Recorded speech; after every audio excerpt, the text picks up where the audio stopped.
सध्या चालू असणाऱ्या विधान परिषदेच्या निवडणुकीमध्ये जे मतदार आहेत ते प्रामुख्यानं जिल्हा परिषद सदस्य आणि नगरसेवक, मग ते महापालिकेचे नगरसेवक असोत किंवा नगरपालिकेचे नगरसेवक असोत, हेच मतदार आहेत. आणि या मतदारांना आधीच सरकारनं कर्जमाफीसाठी अपात्र ठरवलेलं आहे.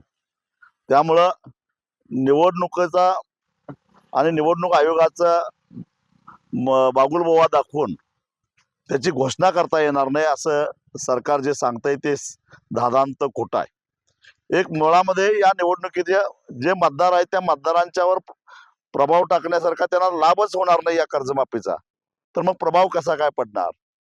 रात्रली गोष्ट, निवडणूक आयोगाच्या आडून सरकार गुपचूपपणानं काही लोकांच्या खात्यावर पैसे जमा करून जो शब्द दिलेला होता 7-12 कोरा करायचा त्याच्यापासून कुठेतरी पळ काढू पाहतंय. पण सरकारनं एक ध्यानात ठेवावं, आम्ही हे सहन करणार नाही.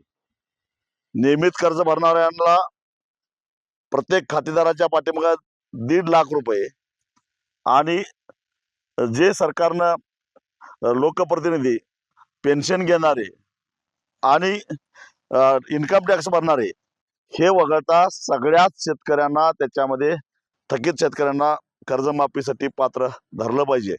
याच्यामध्ये काही बदल झाला, ज्या पद्धतीनं वाजत गाजत त्यांनी लाडकी बहीण योजना जाहीर केली आणि आता अनेक बहिणींना त्याच्यामधून वगळायला सुरुवात केली आहे, तसं गुपचूपपणाने कर्जमाफी राबवून अनेक पात्र शेतकऱ्यांना अपात्र करण्याचा प्रयत्न केला तर आम्ही हे खपवून घेणार नाही.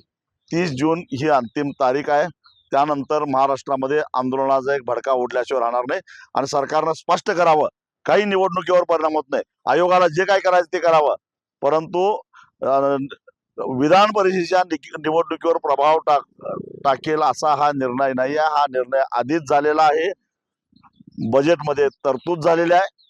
त्यामुळं सरकार जे काय सांगतं, विशेषतः मुख्यमंत्री जे सांगतात की निवडणूक आयोगानं घोषणा करायला बंदी घातलेली आहे, यात कुठेतरी काळं बेरं आहे.